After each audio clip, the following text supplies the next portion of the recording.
Arsharae and I'm back with another video. I know I look crazy, my hair looks crazy, but this video almost did not get made, okay, just to be honest. So I just finished working out, so yeah. If you're new to my channel, welcome. Thank you for coming. Make sure you subscribe to my channel, please. It will really help me out, and I would really love your support. If you are a subscriber, welcome back. All right, let's get into this video. This is Growing Up Hip Hop, episode 12. So Pep ends up meeting with Sam's dad, and his dad is basically telling Pep all the things about all the background about Sam. He says that, you know, Sam never really fit in anywhere. He was always seen like an outcast or whatever. He didn't fit into his family. He didn't fit into schools because he was half white, half black. So nobody, like, he really never got accepted anywhere. So he's just out there and never got accepted, according to his dad. And he said that Sam has been on his own since he was 16 years old. He tells her that he was working with Sam, but he ended up firing Sam because Sam wasn't putting forth the effort that he should have been putting forth. And he said that he told Sam that the company fired him, but it was actually him who fired Sam. I was like, dang, that's messed up. He tells her that he eventually kicked Sam out because he wasn't focused and he wasn't doing what he should have been doing. And you know, his dad said like none of his family ever really wanted Sam to stay with them, so Sam was kind of like an outcast from his family, an outcast from people in the community, an outcast from people in his school. So he basically never really got accepted, basically. So then he goes on to say that the relationship that he has with Egypt is different than any other relationships he's been in. And Pep is like, wow, I messed it up more. Oh well. Pep is like, wow, I didn't know that he went through all these things. You know, I'm gonna protect him as much as I can. So now she feels like Sam needs her protection now, because of the things that he's gone through. Why she feels that way, I'm not sure. Maybe it's that the mother instinct in her that makes her feel like Sam needs her protection. But I think her child needs her protection more than Sam needs her protection. Boogie and Ava are talking, and she tells him that she's, you know, just been going to school and they're just catching up or whatever. He starts to tell her what happened between him and Damon and how he called Damon a liar. He said that he didn't mean to do it, but it kind of like slipped out. And she was like, well, if that he was saying that he was a father. And she was like, if he's such a father, then why hasn't he been calling, checking on her and things like that? And they basically feel like he's not holding his weight as a father. He's not doing the things that he's supposed to be doing as a father. So yeah. He also asked her about the declaration, and she still maintains that it was to protect her sister. He tells her that since they want to talk to him, they are going to talk to him, but they're going to talk to him with a mediator, because every time they try to talk to him without any help, he overshadows the conversation. He doesn't really like let them talk, and it's just a whole mess. And he always thinks he's right. But they both came to the agreement that they want their dad in their lives. Brianna is still on this whole thing about finding out whatever dirt she can on Sam. So she meets with Troy, and Troy is taking her to meet this lady named Chantel. She tells him that Egypt's birthday party was a mess and the failed conversation with Pep. And so after Troy and Brianna have their little catch up or whatever, they go to talk to this woman named Chantel. So when they go to talk to this woman named Chantel, they tell her that Sam proposed to Egypt, and And it comes to find out that when Chantel is giving them the tea about Sam, he used the same lines that he used with Egypt, he used on his ex. So he was like, oh, I'm the Joker and she's my Harley Quinn. He used the same lines on his baby mama, but he couldn't even come up with new lines. Like, he had to recycle the same things, and Egypt just eating it up. And I'm just like, oh my gosh, like, this is too much. His ex, like, she was saying that his ex couldn't even go to work without him. He would sit in the car waiting on his ex to come out. Like, he would start arguments with her while she was at work, and it just was a lot going on with his ex and how he was just kind of controlling to her. And come to find out, which is kind of aligning with what his dad said, that he didn't have anywhere to go. He was sleeping in his ex's car. That's where he was living, because he could not go into her parents' house. They didn't like him, so he basically had to sleep in her car. And she says that he is an opportunist and he wants to be famous, and that's where Egypt comes in. They supposedly met at the gym, and he was supposed to train her, but ended up being with her. That was the ruse. So Chantel is basically saying that it wasn't no accident that Sam met up with Egypt at the gym. It was all planned, and Egypt is a part of Sam's plan to become famous, and he's an opportunist. And if someone else comes along that's doing a little bit better than Egypt, he will leave Egypt for that person. This is basically what this woman Chantel is saying.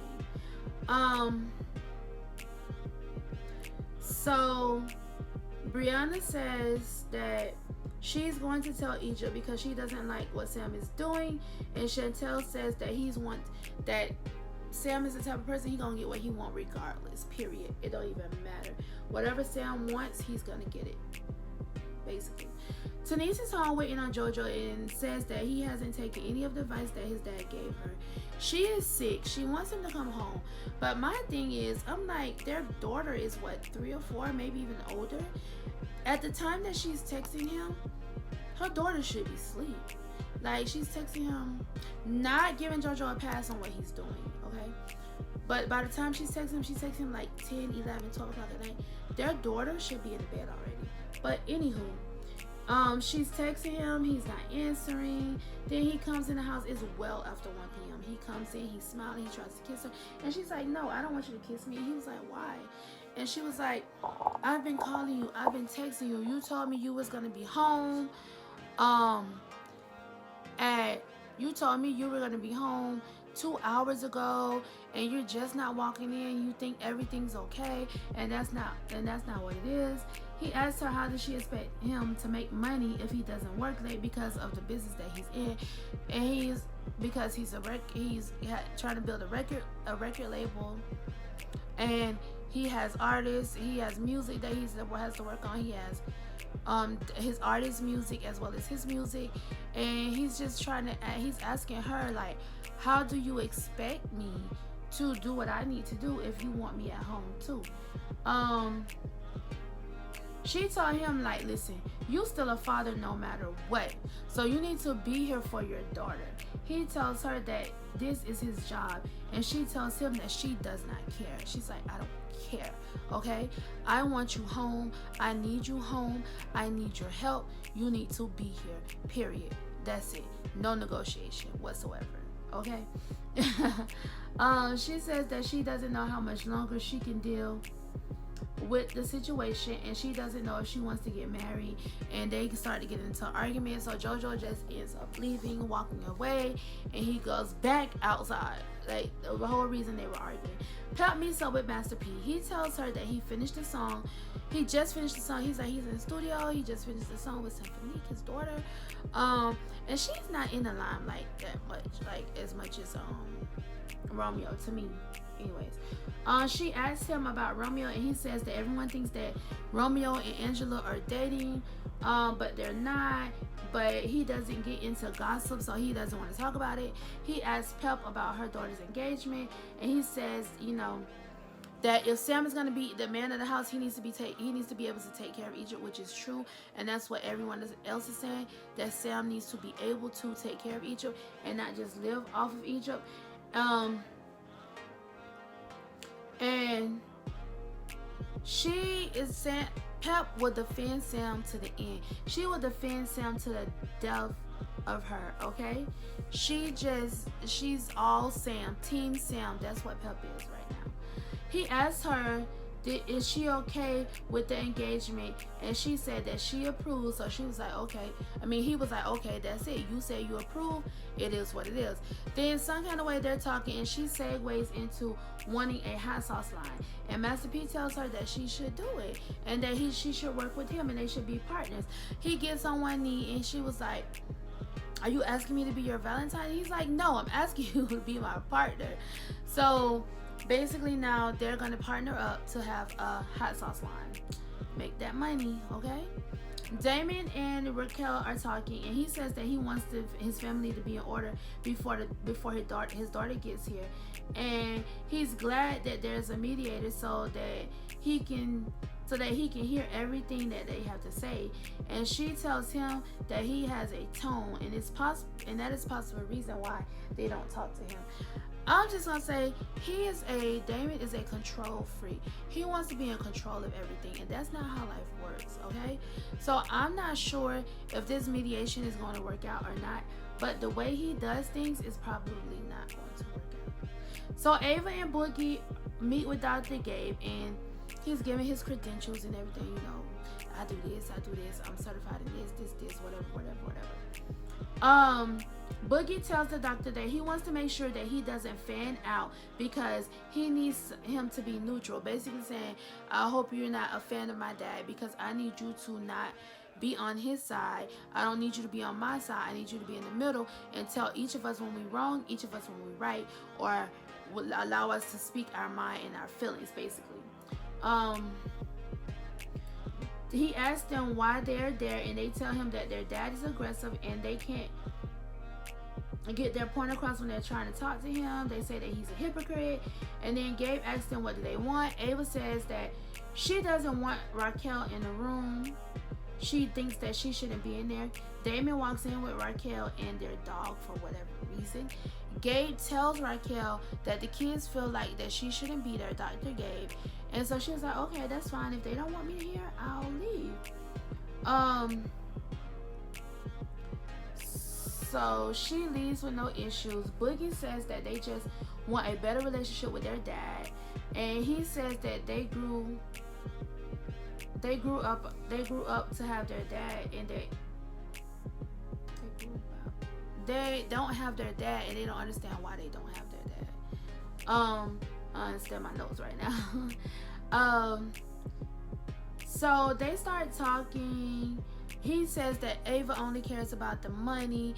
Ava was like, what? I don't care about no money or whatever. And then he's like, she broke a declaration against him. So he's still upset about the declaration. And he's even over talking the doctor.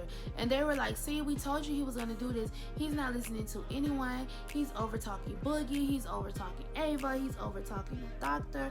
It's just a whole mess, okay? It is not working out. He says he doesn't understand why Ava disrespects him, and they only care about the money. The doctor has no control whatsoever, and Damon just keeps talking over everyone.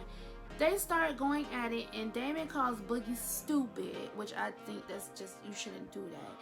He ends up leaving, but not before calling them clowns, his children clowns. Not before calling his children clowns, okay? Just totally disrespectful. They tell the doctor, I told you so. And he's like, I don't lose. So basically he's gonna go try to convince Damon to come back.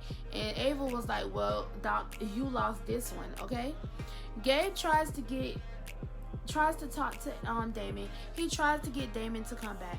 Damon's not with it, and that's how they ended the episode, with Damon storming off. But yeah, that was it for this episode. I just hope they get their family together, because at this point, this is ridiculous. A family should not be going through the things that they're going through right now, and they should be able to work those things out. But yeah, that's it for this episode of Growing Up Hip Hop. Thank you so much for watching. Make sure you like, comment, and subscribe. If no one else tells you that they love you, Arsharae loves you. And I'll see you guys in the next video. Love you. Bye.